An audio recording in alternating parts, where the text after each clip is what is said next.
Ma'am, you need to step back from that table immediately. Colonel Mitchell's voice cut across Fort Bragg's dining facility like a blade. The coffee pot in Margaret Thompson's weathered hands trembled slightly as conversation stopped. I'm sorry, sir? Civilian volunteers have no business lingering near operational discussions. He gestured dismissively at her faded volunteer badge. Security protocols exist for a reason. Margaret's hand instinctively moved toward the silent device in her pocket. The Pentagon phone that had coordinated responses to 3 international crises in the past month, the same phone that held direct lines to Joint Chiefs and National Security Council. Colonel, I understand your concern, she said quietly. That's when the phone rang with the tone that would change everything. Major Harrison had been watching Margaret Thompson for 4 days now, and something wasn't adding up. It wasn't obvious at first. She moved through Fort Bragg's dining facility with quiet efficiency, gray slacks and Navy volunteer polo, silver hair pulled back in a practical bun. Nothing suggesting she was anything more than what her badge claimed. But Harrison had 18 years of military experience, and he'd learned to read people. Margaret's hand moved unconsciously to the device in her pocket, adjusting its position with the precision of someone accustomed to quick access to critical communications. Her movements around the serving station followed protocols most civilians never learned: efficient, systematic, military. When Harrison looked directly at her, Margaret's eye contact held steady with the confidence of someone accustomed to being seen and respected. She positioned herself to maintain visual contact with all 3 exits, muscle memory from decades of security training. The way Margaret organized the serving stations wasn't random. It followed military efficiency protocols most civilians never learned. When she restocked napkins, she used rotation methods that suggested logistics training. When she navigated the crowded facility during rush hours, she moved through foot traffic like someone who understood operational flow. Most telling was how she positioned herself. Margaret Thompson heard everything. Not obviously. She never turned her head when conversations got classified. But Harrison noticed her unconsciously adjusting to maintain audio contact with different tables. Yesterday, when Colonel Mitchell discussed deployment schedules, Margaret had cleaned that section much longer than necessary. The coffee pot never left her hands, but her eyes missed nothing. What Harrison didn't know was that Margaret had been conducting her own mission for 6 days now. Before we continue with what Major Harrison discovered, where are you watching from today? This story means more when I know who's listening. Whether you're active duty, veteran, or civilian, your perspective matters. I read every comment, really. Because what Harrison was about to uncover would challenge everything he thought he knew about the people around him. For Margaret Thompson, Fort Bragg wasn't just another assignment. It was personal. The volunteer polo shirt felt foreign against skin that had worn military uniforms for 28 years. The dining facility's air conditioning cycled through patterns she'd memorized, another unconscious security habit. Kitchen noise faded to background as her training automatically prioritized voices discussing operational details. 3 months ago, anonymous feedback reports had reached her desk at East Command headquarters. Nothing dramatic. Subtle indicators suggesting leadership issues affecting morale and operational effectiveness. Junior officers feeling dismissed, training scores declining consistently. Most troubling were bias complaints about how different service members were treated, so General Margaret Thompson decided to see for herself. Every morning for 6 days, she'd driven 40 minutes from her off-base apartment, changed into civilian clothes in the visitor parking lot, and pinned on the volunteer badge that made her invisible to the very officers she commanded. The dining facility had become her observation post. From behind the serving counter, she watched how authority was exercised, respect earned or demanded, how chain of command functioned when no one watched from above. Margaret adjusted the coffee station with precise movements, muscle memory from decades of military efficiency. The simple act of organizing supplies followed patterns learned at West Point 35 years ago. What she'd discovered in those 6 days would change everything at Fort Bragg forever. Colonel Mitchell was building momentum now, with junior officers watching his masterclass in civilian management. The issue with volunteer programs, he continued, voice deliberately projected for Margaret to hear, is civilians don't grasp military culture. They think helping out gives them equal consideration with actual service members. Major Harrison shifted uncomfortably in his seat. Sir, the volunteer program has improved efficiency.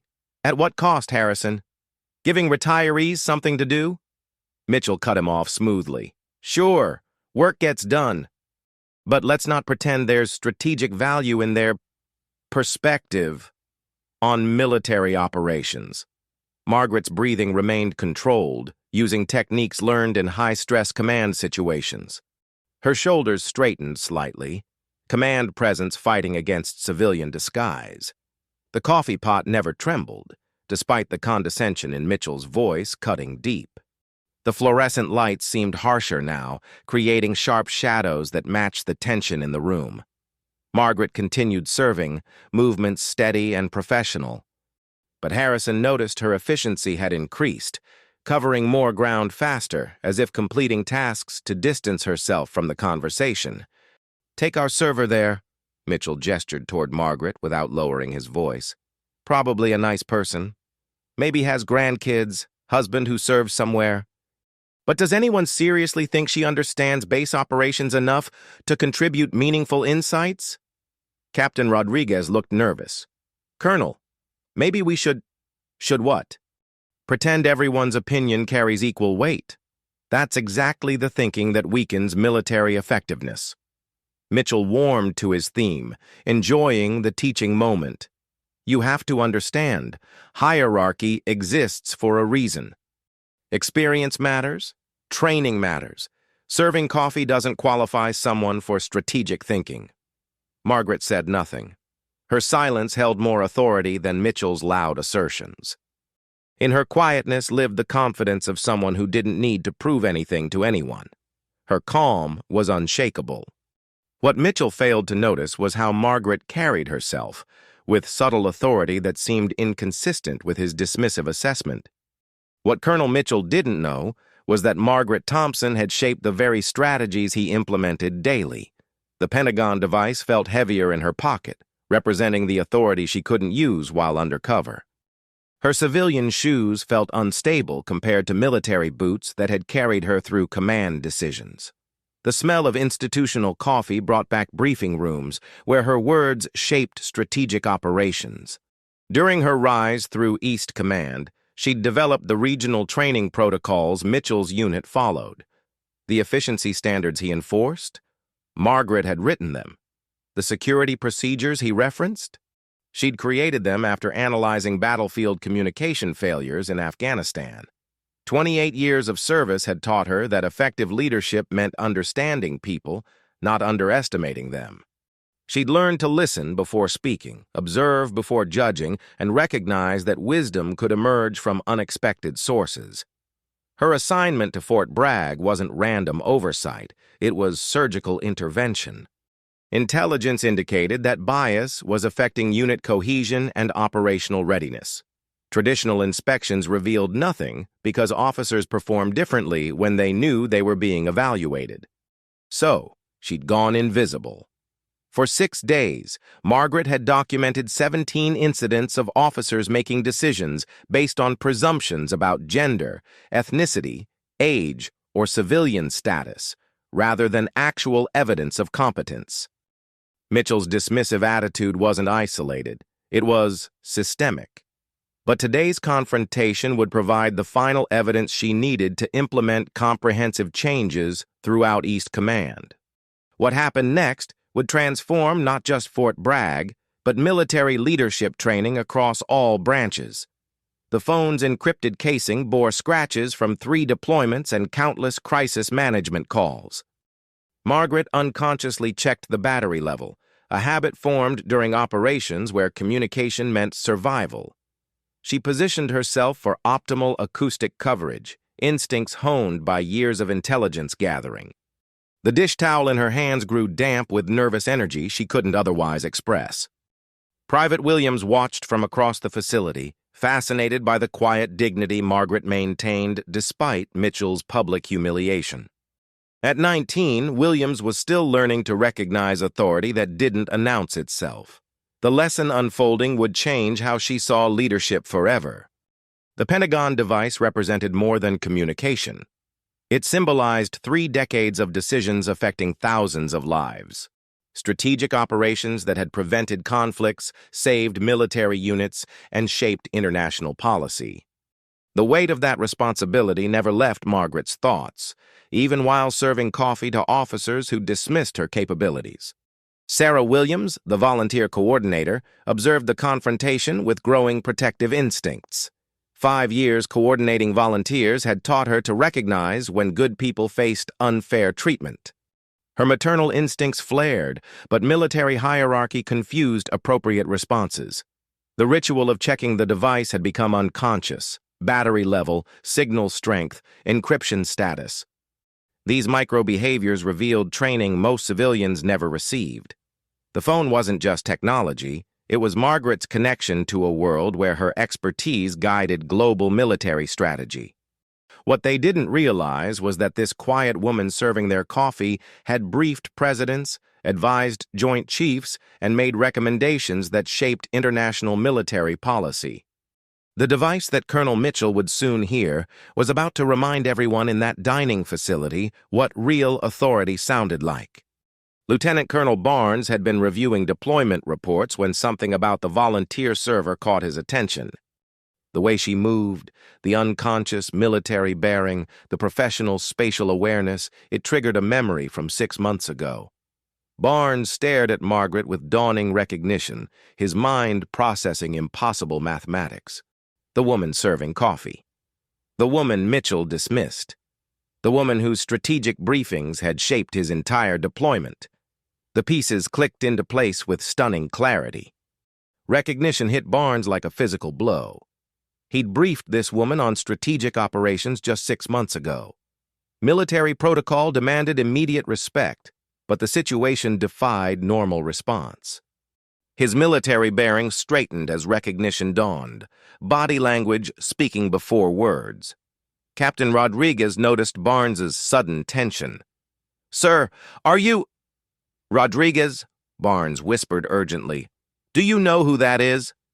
The room's energy changed palpably, conversations shifting as personnel sensed something significant happening. Margaret's civilian disguise began dissolving as command presence surfaced despite her efforts. Barnes's recognition was spreading through subtle military cues, posture changes, eye contact patterns, the kind of non-verbal communication that connected military personnel across ranks. Other officers began noticing Barnes's reaction. Private Williams sensed the shift in atmosphere, though she couldn't identify its source. Sarah Williams watched with growing confusion as military personnel around the facility began displaying increased attention toward Margaret. But Colonel Mitchell remained oblivious, continuing his lecture on civilian limitations and military hierarchy. His confidence in his assessment of Margaret's capabilities was about to be shattered in the most public way possible. The recognition spreading through the dining facility was building toward an inevitable revelation that would transform everyone's understanding of authority, capability, and the dangerous assumptions they made about the people around them. The Pentagon tone cut through dining facility noise like a blade through silence. Every conversation stopped. Every head turned. In that suspended moment, Margaret Thompson stood at the crossroads between her hidden identity and unavoidable duty. Colonel Mitchell's face showed irritation. "Ma'am, I told you—" Margaret looked directly at him and answered the phone.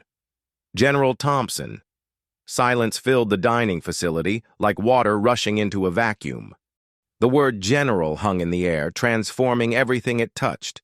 Every assumption crumbled, every certainty dissolved. In that profound quiet, Fort Bragg learned the difference between rank and respect. "General Thompson, we have developing intelligence from the Baltic indicating coordinated naval movements requiring your immediate strategic assessment." The Pentagon device revealed its true nature, secure communications displaying classification levels most officers never saw. Margaret's vocal patterns shifted to command tone, 30 years of authority training overriding civilian performance. The dining facility's atmosphere transformed as everyone processed the magnitude of what they were witnessing. She stood with bearing that made her volunteer badge seem suddenly ridiculous. A general revealed. Margaret's entire demeanor transformed. Her voice took on crisp authority of someone accustomed to decisions affecting thousands of lives. "What's the timeline for my assessment?" 15 minutes, ma'am. Joint Chiefs are convening and need your input before making recommendations to the Secretary. Understood. Connect me to intelligence briefing. I'll need all satellite data and latest reconnaissance reports from the fleet. While Margaret listened to initial briefing, she observed the transformation around her. Colonel Mitchell had gone completely still, mouth slightly open in dawning horror. Major Harrison looked fascinated rather than shocked, as if puzzle pieces were clicking. Other officers appeared to be experiencing various stages of disbelief. Lieutenant Colonel Barnes stepped forward, his military bearing now perfect. "General Thompson, sir." "Ma'am. I briefed you on European operations 6 months ago." Margaret nodded while continuing her strategic consultation. "I remember, Barnes. Your analysis of Russian naval patterns proved accurate." The collective realization rippled through the facility. This wasn't just any general. This was the General Thompson whose strategic recommendations had shaped their deployments, training, and operational procedures.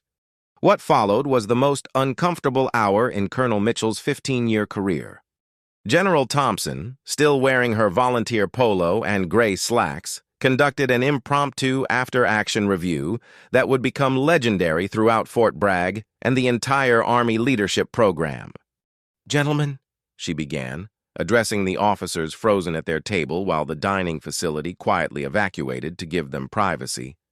"What happened today wasn't an accident. It was the predictable result of attitudes I've been observing throughout this base." Major Harrison leaned forward. "General, what exactly have you observed?" "Systematic bias in how different groups are treated. Assumptions about capability based on appearance rather than performance. Troubling tendency to dismiss input from anyone perceived as lower in hierarchy." Margaret pulled out a small notebook. "I've documented 17 incidents of officers making decisions based on presumptions about gender, ethnicity, age, or civilian status, rather than actual evidence of competence." Colonel Mitchell felt blood drain from his face. "Ma'am, I never intended—" "Colonel, intentions matter less than impact. Leadership behavior effect is measured by how it influences unit cohesion, operational effectiveness, and junior personnel development." Margaret flipped through notes. "Your interaction with me today was consistent with patterns I've observed in your leadership style this week." She turned to Harrison. "Major, you consistently questioned assumptions and advocated for alternative perspectives. That's critical thinking that makes effective leadership." Harrison felt simultaneously relieved and terrified. Being praised by a 3-star general was career-enhancing. Being praised for contradicting his commanding officer in front of that general was potentially career-ending. "Captain Rodriguez, Lieutenant Colonel Barnes, you both showed discomfort with today's conversation direction, but neither was willing to speak up when witnessing inappropriate treatment of someone you believed had no power to defend themselves. That's leadership failure with serious operational consequences." Margaret closed her notebook. "Here's what happens. Colonel Mitchell, you'll report to General Sullivan's office at 1400 hours today. Your comments about diversity, civilian capabilities, and appropriate treatment indicate need for immediate leadership development and bias recognition training." Mitchell nodded numbly, calculating career damage. "Major Harrison, you'll join me for discussion about advanced leadership opportunities. Your willingness to question conventional thinking indicates potential for strategic-level responsibility. All of you will participate in comprehensive base leadership climate review. This includes input from all levels: civilian volunteers, support staff, enlisted personnel." She stood, civilian clothes somehow failing to diminish the command presence radiating from her frame. 6 months later, the general in the dining facility had become Army folklore. Colonel Mitchell received transfer to logistics at Fort Leonard Wood, effectively ending promotion possibilities. His evaluation included bias recognition training recommendations and supervision requirements. But the impact went far beyond one officer's career. Major Harrison was promoted to lieutenant colonel ahead of schedule and assigned to Pentagon strategic planning, where his demonstrated ability to question assumptions proved invaluable.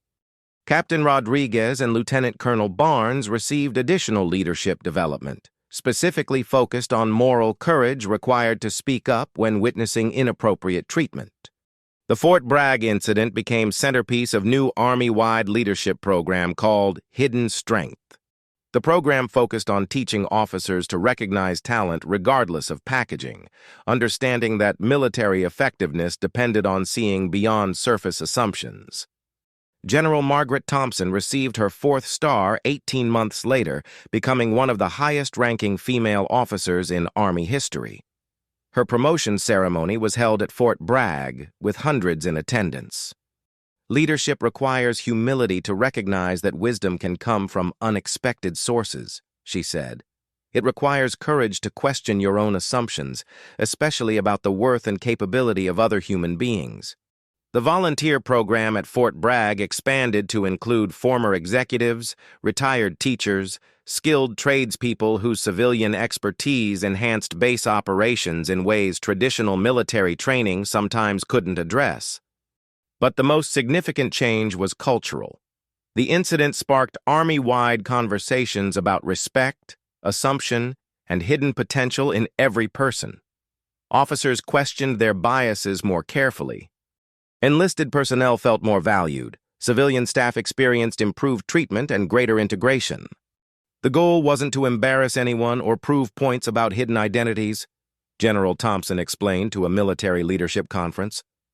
The goal was creating military leaders who see people clearly, value contributions based on merit rather than appearance, and understand that our strength comes from recognizing and developing talent wherever we find it. Fort Bragg's dining facility installed a small plaque near the serving station. Leadership is best measured not by how you treat those with power over you, but by how you treat those who appear to have no power at all. Every morning, service members and civilians sharing meals were reminded that everyone around them carried stories, experiences, and capabilities that couldn't be judged by uniform, job title, or first impression. Sometimes the person serving your coffee had shaped international military strategy. Sometimes the quiet observer had insights that could transform operations. Sometimes the most powerful leader in the room was the one everyone underestimated. If this story reminded you that true leadership reveals itself when people think no one important is watching, type "quiet strength" in the comments. And if you haven't subscribed yet, this is your reminder that every person around you carries stories, experiences, and capabilities that can't be judged by uniform, job title, or first impression. Thank you for being with us. Until next time, remember, the most powerful leader in the room is often the one everyone underestimated.